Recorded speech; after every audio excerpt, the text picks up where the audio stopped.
Hello everyone, welcome to the video of Retell lecture, and today in this video I'm going to show you how to do one of the most important Retell lecture questions that you might come across in the exam. So we'll play the audio, listen to it, take notes, and then I will demonstrate how to do it. Okay, so let's get straight into it.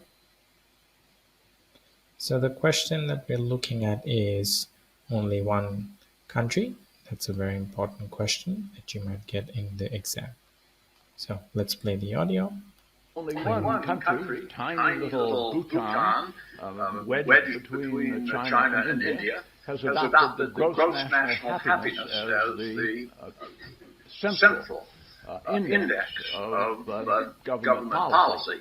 And actually has had a good deal of success in education and in health and in economic growth and in environmental preservation. And they have a rather sophisticated way of measuring the effects of different policies on people's happiness. But they're the only country to go that far. But you're now beginning to get other countries interested enough to do kind of white paper policy analyses about whether happiness research, what effects would it have if we used it more for public policy. You're beginning to get countries like Australia, France, Great Britain that are considering publishing regular statistics on happiness. So it's beginning to become a subject of greater interest for policymakers, legislators in the different advanced countries.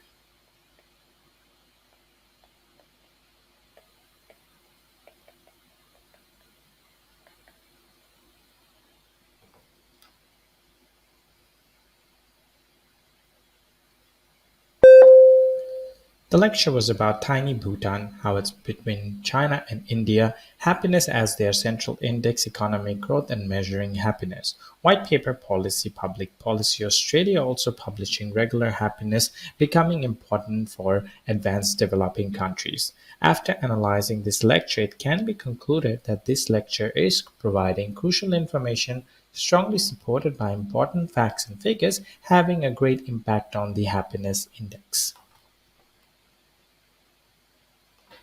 And basically, that's how you should be able to do it. So focus on your notes, focus on your, obviously, fluency, and make sure that you use 30 to 35 second ideally to do the recording. Okay, and that's it for today. Thank you guys so much.